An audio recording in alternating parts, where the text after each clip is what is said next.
Hi everyone and welcome back to the channel. Now in this video we are going to be covering YouTube ads targeting and strategies and explaining how you can leverage these most effectively. Most people that I see running YouTube ads do not take full advantage of all of the targeting capabilities, and they do not deploy their ads in a strategic fashion to get the most out of them.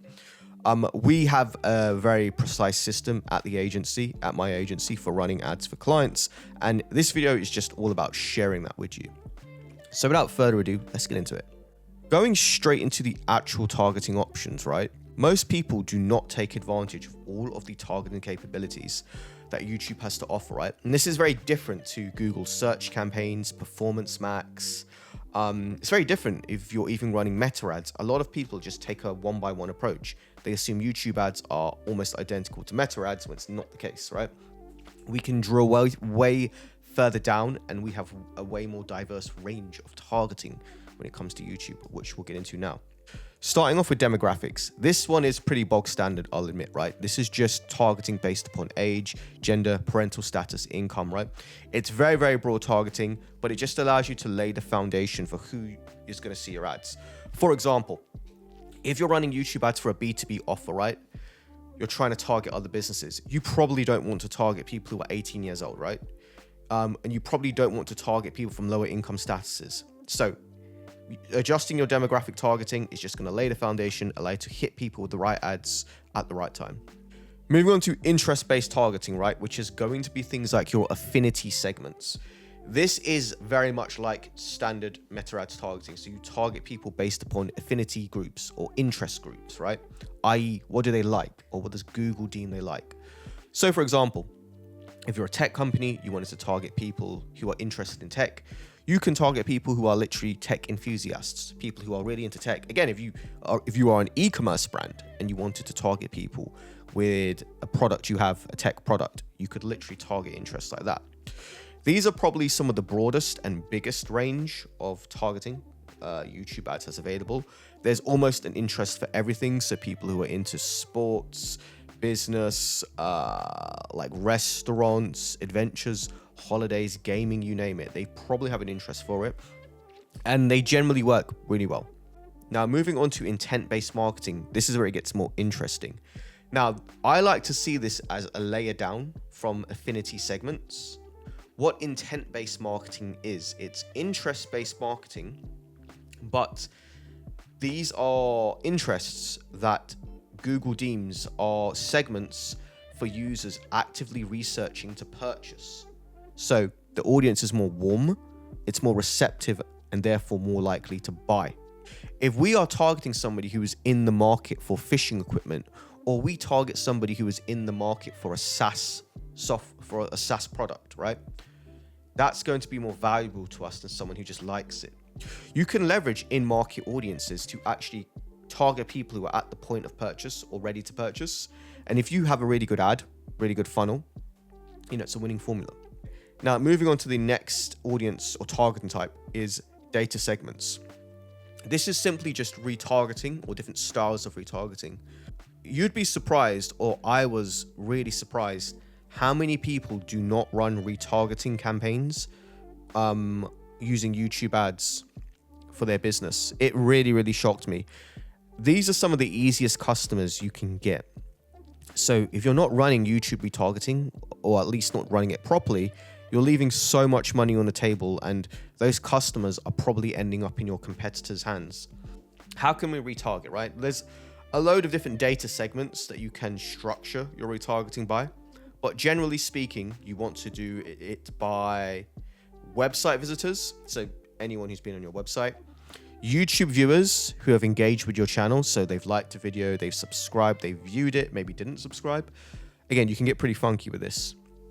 And lastly is people who have, or people who are on your CRM, so your email list, right?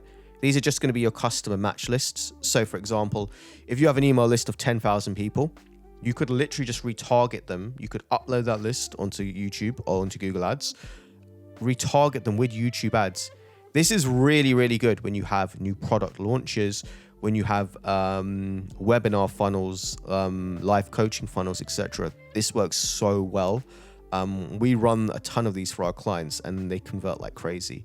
Again, this is definitely going to be more towards a warm and hot audience, but it is really good for all businesses, whether you're e-com, SaaS, local business, it doesn't matter, it works. Moving on to content, and this is one of the more unique things about YouTube ads, right? You can actually specifically select to run ads on certain YouTube channels or videos in your campaigns.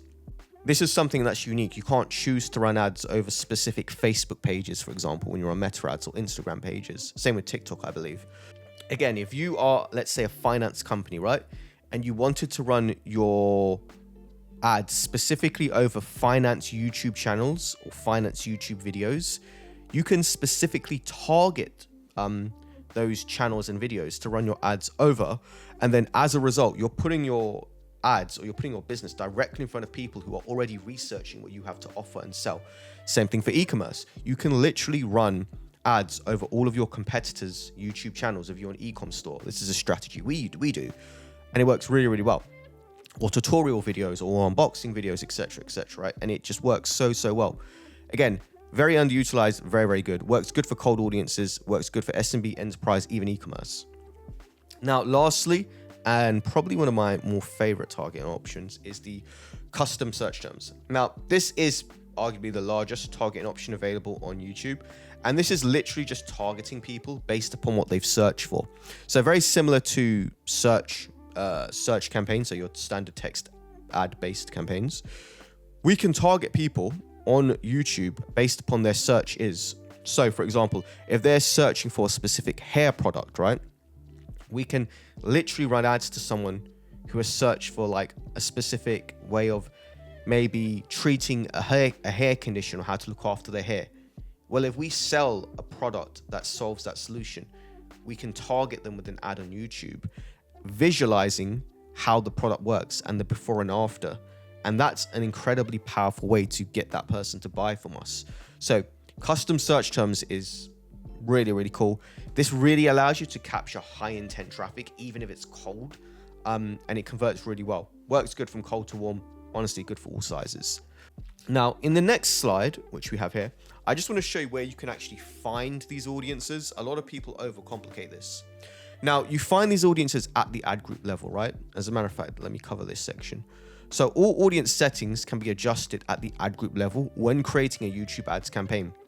Google Ads allows you to combine different targeting types, and this is the best practice to find the best intersection of where your target audience is located on YouTube. Now, ideally, you want to test multiple variations of audience type formations to identify which ones work the best for your business. Now, just to simplify that, right? You do want to test each of these audience types, but you can also combine them to find what combinations work the best as well. What I like to do is start with very simple ad groups, and each one is testing a different targeting type. So for example, if we jump up, I might test one ad group, which is largely intent-based targeting, another one, which is content-based targeting, and another, which is custom search-based targeting, right? That way I can figure out which one converts the best. And if we have certain winners amongst them, we can test combining them to see what works from there.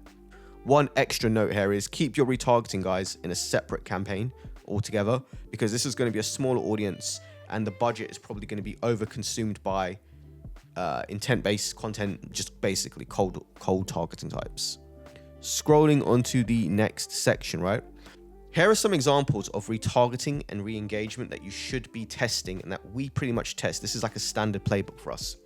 Anyone who's watched your ad, or rather watched a video of yours but hasn't clicked, right? So again, let's just say you have a YouTube channel. You probably have a really big audience of people who have watched your videos but haven't clicked onto a link. You can retarget these people, right? And generally speaking, 3 to 5 days afterwards. That works really, really well. And then you can literally just use something like still thinking about us, you're not alone, right? Site visits, no conversions. Again, this is pretty standard. Anyone who's been onto the website, you can literally just hit them with a retargeting ad. They're already familiar with who you are. So running an ad to them, it creates an additional touch point to get that person to purchase. Cart abandoners is super powerful. And actually, I should have added to this checkouts, but not purchased as well. So if you have your add to carts, your initiated checkouts, but not purchased, This is generally your best audience to retarget for on YouTube ads. This is where we, generally speaking, for our e-commerce clients, make the most money for them on YouTube campaigns, because we're targeting an audience that is literally just needs an additional nudge to purchase. Next is going to be just your CRM openers, so your email list.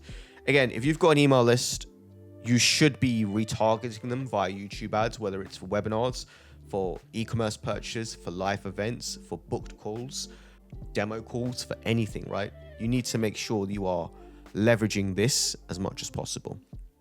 Okay, and lastly is past converters.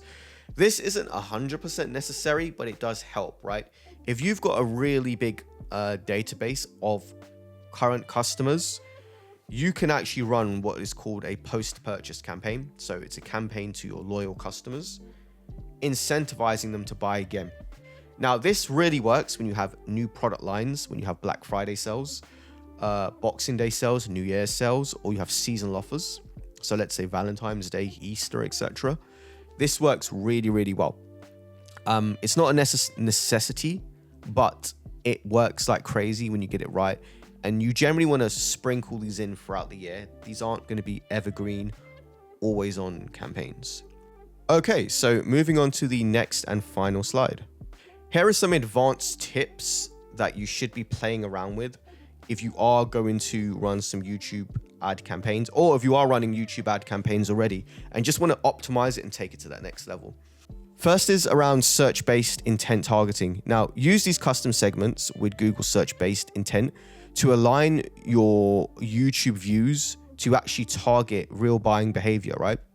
If you're going to use search-based targeting, don't just target something like, I don't know, like accounting software. You probably want to do something like best accounting software for startups, best accounting software for local businesses. You can see just by that alone, if someone's going out their way to make that search, they're probably more high intent and ready to buy. So if you put an ad in front of them, they're probably more likely to click and book a call with you and convert and become a customer. Next is simplifying your targeting, right? The only thing worse I see when people are just not running YouTube ads is they overcomplicate the targeting. Like I said, they mix all these different targeting types together and it just gets really messy. Don't stack too many audiences on top of one another, right? Just simplify this and test different targeting types individually as ad groups, then combine the winning ones, right? And you can simplify this for volume and for clarity. Last thing you want is a YouTube ads campaign with 20 ad groups. That is just a nightmare to manage. Okay, thirdly is scaling with optimizations. Now, you can utilize optimized targeting to scale with proven success. This is something, if a campaign is doing well, I actually like to go in and turn it on and see if it improves it to then boost the performance, because now Google Ads has a data set of who a customer looks like. If we turn on optimized targeting, it won't just fire ads at anyone for no real reason. It's going to have a reference point of who to fire those ads to. So it's a great way of just expanding, pushing the boat out a little bit for your YouTube ads without really much effort, much work. Fourthly is structuring your data segments. So a lot of people, again, when they do retarget, I've seen they put all of their retargeting audiences in one basket. So pretty much putting all the eggs in one basket. That does not make sense at all. You want to have separate ad groups for your website viewers, for your YouTube viewers, your site visitors, and your email list. The reason why you want to keep these segmented, okay, is because these are different types of audiences. Yes, they're retargeting, and yes, they're hot. But that doesn't mean that you bundle them all together. Somebody who has viewed your YouTube channel is going to be different to somebody who's actually been on your website, to somebody who's actually on your email list for the last year. You want to have these separate, not only so you can measure them and figure out what ones are working the best, but so you can actually tailor the ad around them. You might need to run a slightly more aggressive ad to YouTube viewers, whereas to people who have visited your website and your email list, you can probably just tell them you've got this new service offering or you've got this new product, and they'll probably buy with very little effort. So that's just something to bear in mind as well. Okay, now creative rotation. You do want to be rotating out your creatives every 10 to 14 days to combat ad fatigue. And that's just the nature of the game nowadays, unfortunately, right? You can get away with 30 to 60 days before you switch them out. But just the nature of YouTube ads nowadays, they do burn out very quickly. That being said, once you do have a winning ad, you don't necessarily need to create a new ad. You can just rotate it across different audiences. And that's a good way of saving budget and a lot of effort that can go into creating YouTube creatives. The real point of this section here within this slide is just to make sure you are actually rotating creatives and you're keeping your rotative fresh to avoid ad fatigue. A lot of people overlook this. They go to town on the budget, they spend loads of money, they go to town on the targeting, they have this really advanced targeting. They even go to town on the landing page and they forget one of the most important things is the ad itself. That's what ultimately people see. They don't see the back end of everything you've done. Next is format testing. You do want to be testing your skippables, your in-feeds, your shorts, right? Shorts are absolutely killing it at the moment, right? At the time that I'm filming this video. So I would actually suggest testing a lot of shorts. You want to test how each of these ad formats behave, because sometimes skippables work better than in-feed, then work better than shorts, etc. So if you have a good range of this testing, again, you can really drill down and make some serious money from your YouTube ad campaigns and really grow your business. That is everything right there. I really do hope this was helpful. I understand this is probably a very new topic within Google Ads for a lot of you watching this. So any questions, do feel free to let me know in the comments. Thanks very much again. I'll see you on the next one. Bye-bye.